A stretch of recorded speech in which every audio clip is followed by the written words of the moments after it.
Hello everyone. आज हम class 6 का चैप्टर 7 का 7.2 का क्वेश्चन नंबर 1 करेंगे। क्वेश्चन नंबर 1 में हमें दिया है draw number line and locate the points on them, यानी कि हमने एक नंबर लाइन बनानी है और उसमें ये सारे पॉइंट्स दिखाने हैं। तो इसके लिए हम देखें यहाँ पे तो हमारे पास को क्या क्या दिया है, 1/2, 1/4, 3/4 और 4/4 दिया है। अगर हम इसमें देखें तो ये जो 1/2 है ना, ये हमारा हाफ कहलाता है, यानी कि आधा कहलाता है। तो जो आधा नंबर होता है वो 0 से बड़ा और 1 से क्या होता है, छोटा होता है। तो हम यहाँ पे क्या करेंगे, एक लाइन ड्रॉ करते हैं। ठीक है, ऐसे ड्रॉ कर लेते हैं लाइन, थोड़ा सा बड़ा कर लेते हैं। ठीक है, आपने स्केल देखा होगा ना, स्केल में आपने नंबर देखे, स्केल में कुछ इस तरीके से बना होता है, जैसे आपका स्केल है ये, है ना।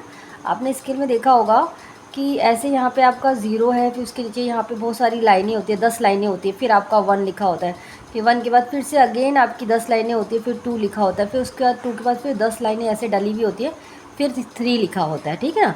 तो अभी मैं जो ये ले रही हूँ ना, ये वाला गैप ना हमारा ये वाला हिस्सा में ले रही हूँ। ठीक है, तो यहाँ पे स्केल पे दिखाना छोटा हो जाएगा, दिखेगा नहीं, इसलिए मैं इसको थोड़ा ब्रॉड करके ले रही हूँ। आपका जो स्केल का ये वाला हिस्सा होता है ना, 0 और 1, मैं उसको दिखा रही हूँ यहाँ पे।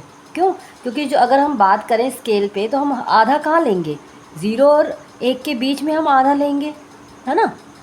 तो इसलिए इसको थोड़ा बड़ा करके मैं यहाँ दिखा रही हूँ। तो यहाँ पे आपका आ गया 0 और यहाँ पे आ गया आपका 1। ठीक है, अब 0 और 1 का मतलब हाफ, तो हाफ का मतलब हो गया इसका आधा। ठीक है, तो हम देखें यहाँ पे तो इसका जो आधा है लगभग यहाँ पे बनता है। तो मैं इस हिस्से को क्या, यानी कि इसके जो 0, 1 है उसके 2 इक्वल पार्ट करने हैं आपने। एक पार्ट आपका ये हो गया और एक पार्ट आपका ये हो गया, 2 इक्वल पार्ट हो गए। ठीक है, तो ये दोनों इक्वल पार्ट जो है वो आधे आधे खिलाएंगे, यानी कि आधा ये खिलाएगा और आधा ये खिलाएगा। तो हम यहाँ पे क्या लिख सकते हैं, 1/2 को लिख सकते हैं। तो 1/2 जो है वो हमने यहाँ पे दिखा दिया, 0 से बड़ा होता है 1/2 और 1 से छोटा होता है। फिर इन्होंने बाकी भी दिखा रखे। तो हम इसी लाइन, अब देखो यहाँ पे 1/4 है, 3/4 और 4/4 है, यानी कि हम इस लाइन के 4 इक्वल पार्ट करेंगे, क्योंकि यहाँ पे 4/4 तक दे रखा है इन्होंने। ठीक है, तो अब ये 2 इक्वल पार्ट हो गए। अब इस वाले का जो है इसके भी हम 2 पार्ट कर देते हैं इक्वल इक्वल, एक पार्ट ये हो गया और एक पार्ट ये, इसके भी हम क्या करते हैं, 2 पार्ट कर देते हैं ऐसे इक्वल इक्वल। इनके नाम रख देते हैं हम। ठीक है, तो इनका नाम हम रख देते हैं, ये जो है हमारा 0 वाला जो है इसका नाम O रख देते हैं, इसका नाम हम P रख देते हैं, इसका नाम हम Q रख देते हैं और इसका नाम हम R रख देते हैं और एंड वाले का नाम हम S रख देते हैं जो एक है। ठीक है, तो इस तरीके से हमने इन पॉइंट्स के नाम रख दिए। तो कैसे हमने 4 पार्ट क्यों करे, कि हमने देखा कि यहाँ पे 4/4 है, सबसे बड़ा नंबर जो अगर हम देखें यहाँ पे तो 4 है और 4 के नीचे क्या है, 4 है, इसलिए हमने इसके 4 इक्वल पार्ट कर लिए। एक ये रहा, दूसरा ये रहा, तीसरा ये रहा, चौथा ये रहा। अब 1/2 तो मैं ऑलरेडी यहाँ दिखा चुकी हूँ, है ना।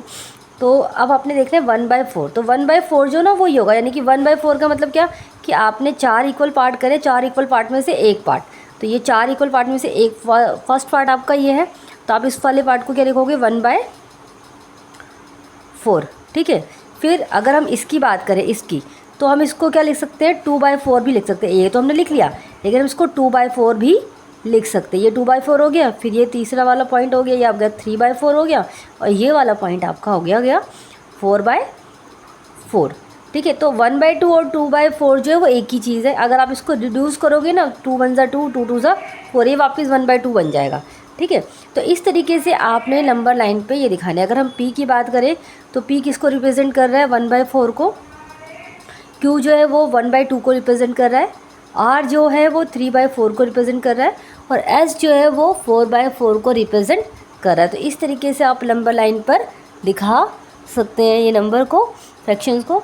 बाकी के पार्ट्स आप खुद कर लीजिएगा, नहीं आए तो आप दोबारा पूछ सकते हैं।